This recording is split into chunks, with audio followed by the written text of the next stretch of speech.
Welcome to the Core Happiness Podcast. I'm your host, Kacee Banks, a mindset and positive psychology coach. On this podcast, we discuss all things related to creating happiness from within. So, let's do it.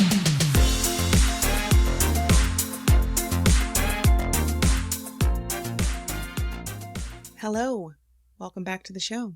Today, I'm covering a topic that can truly transform how we approach work and even just life in general. And it's a concept called flow.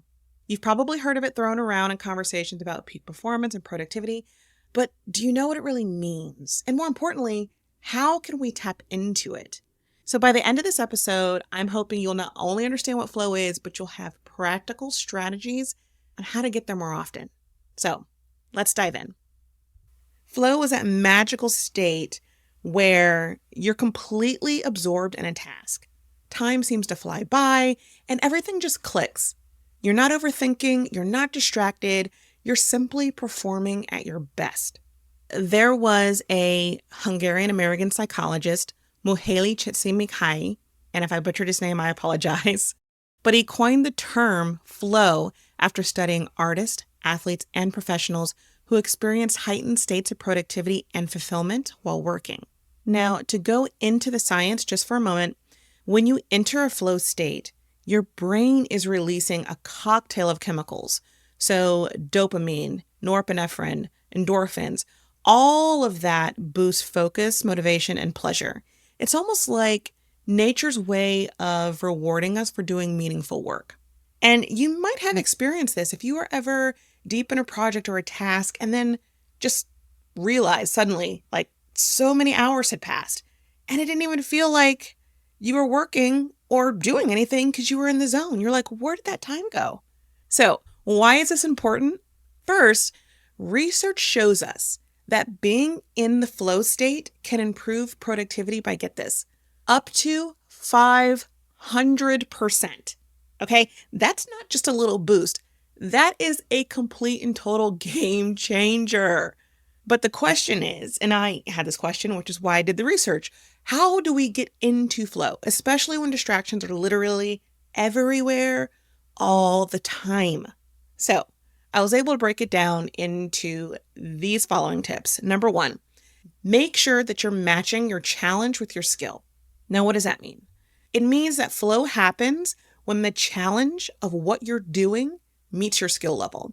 So if something is too easy, you'll get bored. It's not engaging enough. If it's too hard, you'll get anxious or you'll get frustrated and you'll probably give up. So if you think about a game, which if you love game nights as much as I do, this really helps to explain this concept. But if you're playing a game and it's too simple, you'll quit, right? You're like, this is boring. Like, let's move on to something more fun. And if it's too hard, it gets super frustrating. You're just like, oh my goodness. This is way too frustrating and this isn't fun because we're just getting frustrated and angry. Like, this is the opposite of fun. But if it's just hard enough, you stay engaged because you're improving as you go, you're motivated, it feels fun. So that's the sweet spot of flow, is finding the middle where you're pushed just enough to stay engaged, but you're not overwhelmed. So if you think about a project that maybe you've been putting off because it feels too big and you want to get into the flow state just to get it done, try breaking it down into smaller, manageable tasks. Focus on a task that challenges you, but is still doable within the skill set that you have. And then as you complete each step, you'll gain momentum and feel a sense of accomplishment. And then that helps to trigger a flow state that also helps to increase confidence. Now, how does this work in reality? So let's say you're trying to learn to play an instrument, for example, and you're just starting out, and then you try to play a super complicated song with all kinds of crazy chords. You're going to get frustrated and give up. And I'm saying this also from experience. I wanted to learn piano, and going in, I was picking my favorite songs, all which were complicated, very sophisticated chords, and I was getting frustrated. But then I broke it down. So for piano, I was like, let me focus on the left hand, which is the most challenging for me. Let me focus on the left hand chords first, and then focus on getting through the first half of the song, and then the last half of the song. And then I'll focus on the right hand, focusing on the right hand chords, getting through the first half first, then the last half. And then once I put my hands together and focusing on all the chords of the song, then it was work on the first piece, work on the middle piece, and then work on the last piece of the song. And then I was playing the whole song, even though it was complicated. Once I broke it down, it became way more manageable and actually fun because I was accomplishing things, which kept me motivated. So the point being, if you start with a song that's a little challenging, but within your skill level, you're more likely to stay engaged. And then as you get better, you can gradually take on more difficult pieces. So that's a way to help perfect the zone where you're improving, but you're not overwhelmed. Another thing we can do, and this is a big one, minimize distractions. And let's be honest, distractions are flow's worst enemy. Whether it's the phone buzzing every 5 minutes, or maybe your mind just wanders off. Like, what am I going to have for dinner? Did I turn off that light? What chores do I need to run? Right? Distractions break your focus and pull you out of the zone. So to combat that, we try to create what's called a flow-friendly environment. And you do this by just setting up time blocks where you can focus on deep work. Turn off the notifications. Put the phone in another room if you have to. You can even use apps like Focus at Will or Brain.fm that play music scientifically designed to boost your concentration. You can also use YouTube or Spotify to find music that was created with certain frequencies that have been known to help induce focus and concentration. But then also remember, communicate with the people around you and tell them that this is your focus time and to please respect it. An example of this could be you're working on an important project or report for your job, and you've got the deadline looming and the phone keeps lighting up and it's just texts, social media, emails, phone calls from home, whatever it is. It's impossible to focus, right? So picture this. You put your phone on silent. You then place that phone out of sight. You close out all those extra tabs on your computer. You maybe even put on noise-canceling headphones or listen to the music that is scientifically designed to help boost your concentration. Side note, podcasts are no. It's funny to say that when you're listening to a podcast right now, but in all honesty, multitasking scientifically is not a thing. We can only focus on one thing. So if you're trying to listen to a podcast where you have to focus on the narrative, but you're also trying to be very productive in what you're doing, it's not working. I hate to tell you that. And it's really crazy to say on a podcast that I'm wanting you to listen to, but it's true. Podcasts are a source of entertainment or they're educational purposes. You should listen, but be present when you're listening. You cannot be present and listen to a podcast while also doing something else. So that's my side note.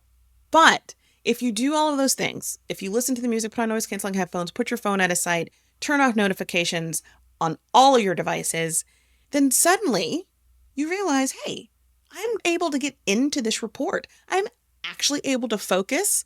I'm making great strides. I'm making so much progress, and I didn't even realize how much time had gone by because you were in an environment free of distractions. Now, another thing to take note is that flow also thrives when we have clear goals and we can see progress. So whether it's finishing a presentation or hitting a fitness milestone, knowing what you're working towards helps you stay locked in. Plus, getting immediate feedback, whether it's from yourself or others, reinforces that you're on the right path. So one thing that we can do when it comes to clear goals and immediate feedback is set specific goals before you start your task. So instead of saying, I'm going to work on this for a while, I think I'm going to finish slides 1 through 5 in the next hour. So not only does this give you something concrete to aim for, but it also gives you a very clear end point. And then you can celebrate the small wins along the way to stay motivated. This happens a lot. Like, I don't know if you've ever tried to tackle something like organizing your closet. Oh, I hate organizing closets, but I always know I need to do it. And I put it off and I put it off and I put it off, right? So in this case, if I were organizing a closet, the idea of tackling it all at once feels so overwhelming. But then if I set a clear goal, like I'm going to sort through my shoes for 30 minutes, it's way more manageable. And then after the 30 minutes, I see the progress, which made me motivated. to keep going because I'm like, oh, that feels better. I like that it's organized. It feels good. That wasn't so bad. And I keep going. That immediate feedback of seeing tidy, organized shoes makes you want to tackle the next section.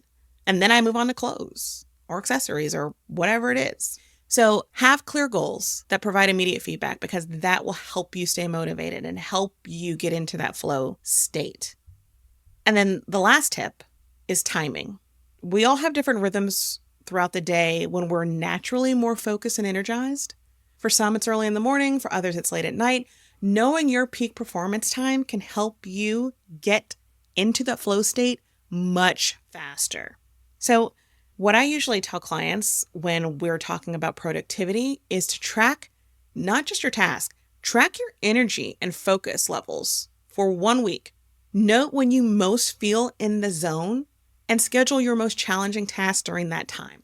If mornings are your sweet spot, reserve that time for your deep work. Don't waste it on emails and admin tasks, right? Now, the reverse, if you are an evening person or a night person and you're just not a morning person, then focus your morning on admin tasks and save those more challenging tasks that require deep thought for later in the evening. Also, here's another example of that is, and this is a relatable one. Maybe you've noticed that you feel really energized and focused in the morning, but by mid-afternoon, you hit that dreaded slump and you just want a nap, right? If that sounds like you, mornings are probably your peak performance time. So imagine if you have to work on, let's say, a challenging task like writing a proposal.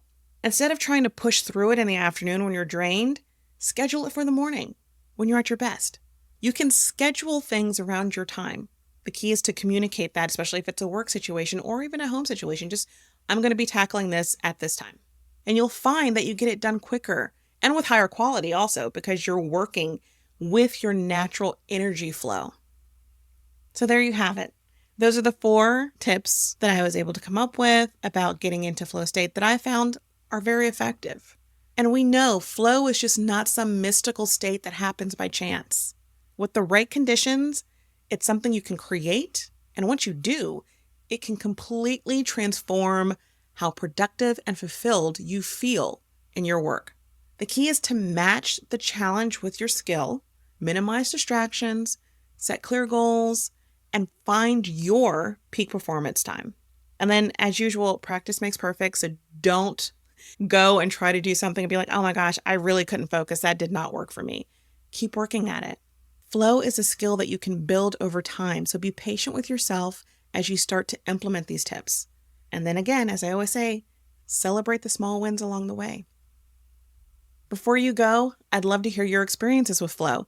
Have you ever gotten into that flow zone or felt unstoppable momentum?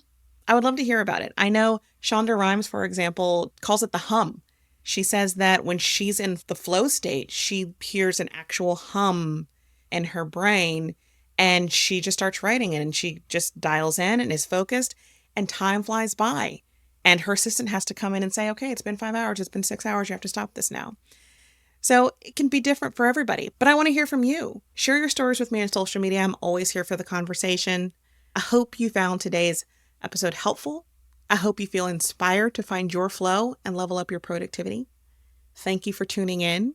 And until next time, stay focused, stay grounded, and keep finding your flow. I thank you for joining me today. If you enjoyed this podcast, please feel free to rate it or leave a review. If you have any thoughts or questions, I would love to hear from you. You can email podcast@corehappiness.com. For show notes and additional resources, you can visit www.corehappiness.com. As always, please remember, never let anyone diminish your light. Until next time, sending you my love.